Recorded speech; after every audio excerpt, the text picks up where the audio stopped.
Bilasizmi? Yuzimga bitta gelikda puli ketgan. Men hozirgi paytda faqat ayollarimiz yuziga o'xot qiladi-ku, lekin yosh nimaga sizni holangizni ko'rib turibmiz. 18 yoshli qizlarga o'xshaydi bo'yin sohalaringiz. Qo'lni tashqi tomonlari. Faqat yuzga o'xot qilishga ham ayollarimiz mana shu bo'yin bilan vozrasini sotib qo'yadi-yu. Shunga qarab qaraysiz. Biz yuz bilan nafaqat ishlaymiz, albatta bizni bo'ynimiz va qo'llarimiz vozras beradi.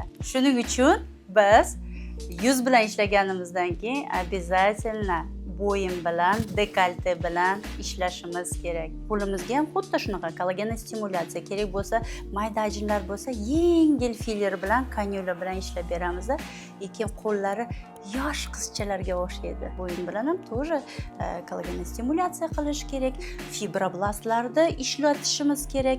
Unga muolajalar polniy qilinadi. Qanaqa muolajalar desalaring, обязательно men kremniy ham qo'shaman, dimaya ham qo'shaman, yantarka ham qo'shaman, aminokislota qo'shaman, peptidlar qo'shaman. Endi holatiga qarab, har xil insonlar individual podxod qilib beraman unga. Sizni ham yoshingiz 35-40 dami? Bo'yningiz soha, dekolte, qo'l bilan sotib qo'yaptimi sizni? Men sanab o'tgan protseduralarimni hoziroq yoziling va mendaqa krassotka bo'lasiz.